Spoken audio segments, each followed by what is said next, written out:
பிரேசிலில் நடந்த G20 உச்சி மாநாட்டை முடித்துக் கொண்டு பிரதமர் மோடி கயானா நாட்டுக்கு சென்றார்.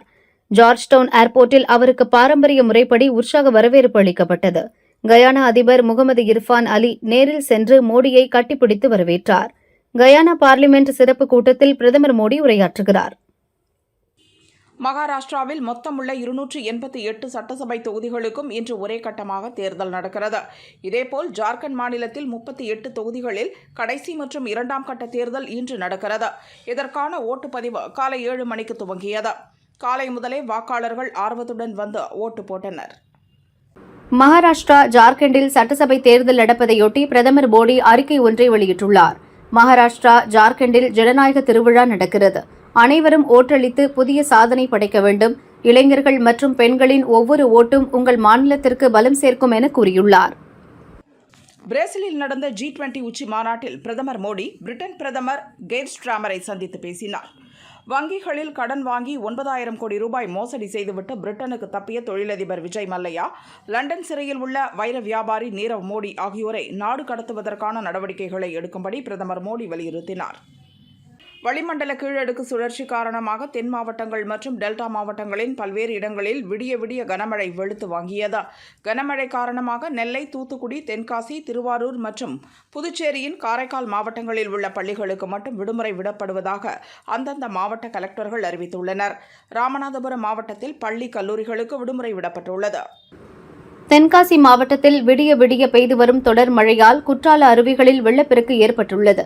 இதனால் மெயின் அருவி, ஐந்தருவி, பழைய குற்றாலம் அருவி உட்பட அனைத்து அருவிகளிலும் சுற்றுலா பயணிகள் குளிக்க தடை விதிக்கப்பட்டது.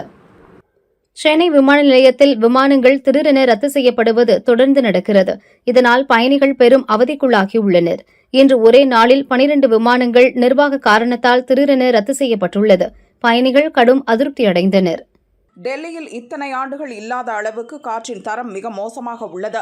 காற்று மாசை கட்டுப்படுத்த கிராப்-4 கட்டுப்பாடுகள் அறிவிக்கப்பட்டுள்ளன. இந்த பிரச்சினைக்கு தீர்வு காண செயற்கை மழையை பெய்விக்க மத்திய அரசு நடவடிக்கை எடுக்கும்படி டெல்லி அரசின் சுற்றுச்சூழல் அமைச்சர் கோபால் ராய் கடிதம் எழுதியுள்ளார்.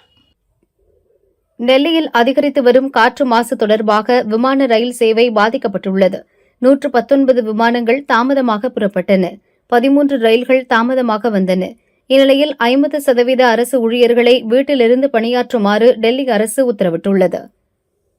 அமைச்சர் ரகுபதி குற்றவியல் சட்டங்களுக்கு எதிராக போராடும் வழக்கறிஞர்களுக்கு ஆதரவான கூட்டத்தில் பங்கேற்று அவர்களுக்கு ஆதரவு தெரிவித்தது கண்டனத்திற்குரியது என தமிழக பாரதிய ஜனதா துணைத் தலைவர் VP துரைசாமி கூறியுள்ளார். அவரது செயல் கூட்டாட்சி தத்துவத்திற்கும் இந்திய இறையாண்மைக்கும் அரசியலமைப்பு சட்டத்திற்கும் எதிரானது. எனவே அவரை அமைச்சர் பதவியிலிருந்து கவர்னர் நீக்க வேண்டும் என்றும் தெரிவித்துள்ளார். நடிகர் விஜய் தலைமையில் தமிழக வெற்றிக் கழகம் என்ற புதிய அரசியல் கட்சி துவங்கப்பட்டு கடந்த மாதம் முதல் மாநில மாநாடும் நடத்தி முடிக்கப்பட்டுவிட்டது. இன்னும் மாநில மாவட்ட நிர்வாகிகள் முழுமையாக நியமிக்கப்படவில்லை என்பதால் அடுத்த மாதத்துக்குள் 78 மாவட்ட செயலர்களை நியமிக்க விஜய் ஒப்புதல் அளித்துள்ளார். வேறு கட்சியிலிருந்து வந்த திறமையானவர்களுக்கு முன்னுரிமை வழங்கவும் அறிவுறுத்தியுள்ளார். இஸ்ரோவும் நியூ ஸ்பேஸ் இந்தியா நிறுவனமும் இணைந்து GSAT-N2 என்ற புதிய அதிநவீன தகவல் தொடர்பு செயற்கைக்கோளை தயாரித்தன. இது எலான் மஸ்குக்கு சொந்தமான அமெரிக்காவில் உள்ள ஸ்பேஸ் எக்ஸ் நிறுவனத்தின் கேவ் கெனாவரல் ஏவுதளத்தில் இருந்த ஃபால்கன் 9 ராக்கெட் உதவியுடன் வெற்றிகரமாக விண்ணில் ஏவப்பட்டது. தெலுங்கானா மாநிலம் Warangal Rayaparthi State Bank of India வங்கியில் மர்ம நபர்கள் கேஸ் கட்டர் கொண்டு கட் செய்து லாக்கரில் இருந்த 14 கோடி ரூபாய் மதிப்பிலான தங்கத்தை கொள்ளையடித்து சென்றனர். இந்த சம்பவம் பெரும் பரபரப்பை ஏற்படுத்தியுள்ளது. சிவகங்கை மாவட்டம் கருவியப்பட்டி கிராமத்தைச் சேர்ந்தவர் சேதுராமன். முத்துமாரியம்மன் கோவில் நிர்வாக குழு தலைவரான இவரது வீட்டில் கோயில் நகைகள் வைக்கப்பட்டிருந்தன. நள்ளிரவில் வீட்டின் பூட்டை உடைத்து உள்ளே சென்ற மர்ம நபர்கள் 100 சவரன் தங்க நகைகள், வெள்ளி சாமான்கள் மற்றும் 50,000 ரூபாய் பணத்தை கொள்ளையடித்துச் சென்றனர். அருகில் உள்ள மணிகண்டர் என்பவரது வீட்டிலும் கொள்ளை போனது. மர்ம நபர்களை போலீசார் தேடுகின்றனர். சென்னையிலிருந்து மும்பைக்கு சென்று வலி நிவாரண மாத்திரைகளை வாங்கி வந்து 10 மடங்கு கூடுதல் விலைக்கு விற்ற 6 பேர் கொண்ட கும்பல் கைதாகினர். இவர்கள் அனைவரும் சைதாப்பேட்டை, வியாசர்பாடி பகுதியைச் சேர்ந்தவர்கள். தூத்துக்குடி மாவட்டம் குலசேகரப்பட்டினம் அருகே வடக்கூர் கடற்கரை பகுதியில் இருந்து இலங்கைக்கு கடத்த முயன்ற 15 லட்சம் ரூபாய் மதிப்பிலான 1500 கிலோ பீடி இலைகளை கியூ பிரிவும் பறிமுதல் செய்தனர். கடத்தலுக்கு பயன்படுத்திய வாகனத்தையும் பறிமுதல் செய்த போலீசார் டிரைவர் பிரகாஷை கைது செய்து விசாரிக்கின்றனர். கோவை மாநகராட்சி கவுண்டம்பாளையம் குப்பை தரம் பிரிக்கும் மையத்தில் திடீரென தீ விபத்து ஏற்பட்டது. தீ மளமளவென பரவியது. அப்பகுதி முழுவதும் புகைமண்டலமாக காட்சியளித்தது. 4 தீயணைப்பு வாகனங்கள் மற்றும் 2 தண்ணீர் லாரிகள் வரவழைக்கப்பட்டு தீயை கட்டுக்குள் கொண்டு வந்தனர். புதுச்சேரியின் காரைக்கால் மாதா கோயில் வீதியில் தனியார் வங்கி ஏடிஎம் மையம் உள்ளது. இங்குள்ள சர்வர் அறையில் திடீரென தீப்பற்றியது. அந்த வழியாக வந்த தீயணைப்பு படை வீரர் முருகானந்தம் அங்கிருந்த தீயணைப்பானை கொண்டு தீயை கட்டுக்குள் கொண்டு வந்தார். தீ விபத்துக்கான காரணம் குறித்து விசாரணை நடக்கிறது. கரூர் மாவட்டம் குளித்தலை அருகே தமிழ் சோலையில் ஆழ்துளை குழாயை பிடித்து விளையாடிக் கொண்டிருந்த 6 வயது சிறுவன் மீது மின்சாரம் பாய்ந்து சம்பவ இடத்திலேயே இறந்தான். தகவல் அறிந்த குளித்தலை போலீசார் சிறுவனின் உடலை மீட்டு அரசு மருத்துவமனைக்கு அனுப்பினர். விசாரணை நடத்தி வருகின்றனர். சிறுவனின் இறப்பு அப்பகுதியில் பெரும் சோகத்தை ஏற்படுத்தியுள்ளது.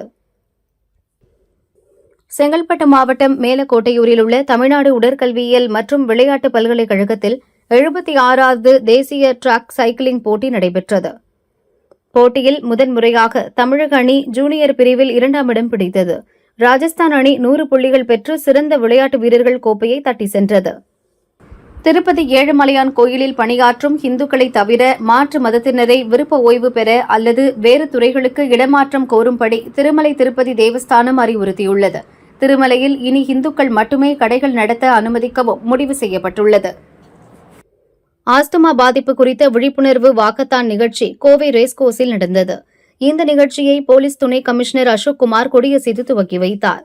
மருத்துவர்கள், பொதுமக்கள் என 500க்கும் மேற்பட்டோர் வாக்கத்தானில் கலந்து கொண்டு விழிப்புணர்வு ஏற்படுத்தினர்.